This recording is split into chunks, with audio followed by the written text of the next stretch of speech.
Hello bachcho, let us read the question first. The external ear consists of option A, pinna and external auditory meatus, option B, cochlea and pinna, option C, eustachian tube and pinna, और option D, all of the above.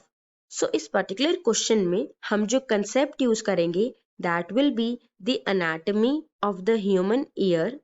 So basically जो human ear होता है वो anatomically 3 major sections में divided है, that are outer ear या जिसे हम कहते हैं as external ear, secondly is the middle ear and thirdly is the inner ear.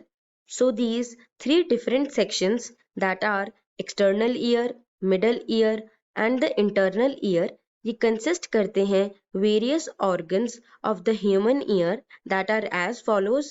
So firstly जो external ear होता है it includes the pinna and the external auditory meatus. So firstly जो pinna होता है which is included in the external ear वो help करता है to collect the sound vibrations which are present in the air, जो further help करेगी हमें to process the sound.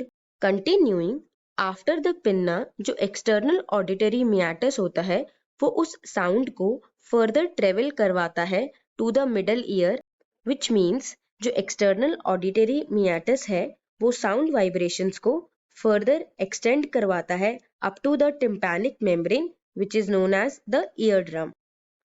And secondly coming to the middle ear, so specifically जो middle ear होता है वो consist होता है of the 3 ear ossicles, which means the 3 different bones present in the ear.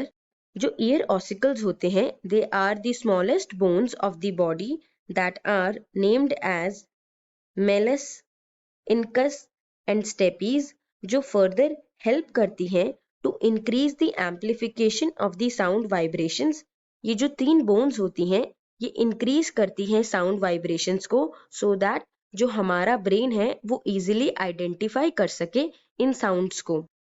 And lastly जो sound होती है after passing through the middle ear वो रीच करती है टू द इंटरनल ईयर जो रिस्पॉन्सिबल है for the hearing process and as well as the balancing.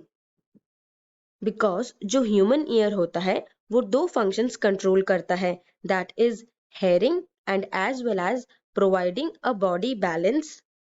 सो जो hearing part होता है that is controlled by cochlea जो एक कॉइल्ड स्ट्रक्चर होता है which is the sensory part and helps the person to recognise the sound vibrations. And for the balancing vestibular apparatus responsible होता है जो फर्दर कंसिस्ट होता है ऑफ 3 सेमी सर्कुलर कनाल्स जो कि प्रेजेंट होती हैं perpendicularly. And the otolith organs ये फर्दर हेल्प करते हैं to provide the balancing of the body, whereas जो कॉक्लिया होता है उसका सेंसरी पार्ट होता है that is organ of Corti जो हेल्प करता है in the hearing function. So now if we look back to the question, इस पर्टिकुलर क्वेश्चन में हमें आइडेंटिफाई करना था कि जो एक्सटर्नल ईयर होता है वो कौन से पार्ट्स को इंक्लूड करता है.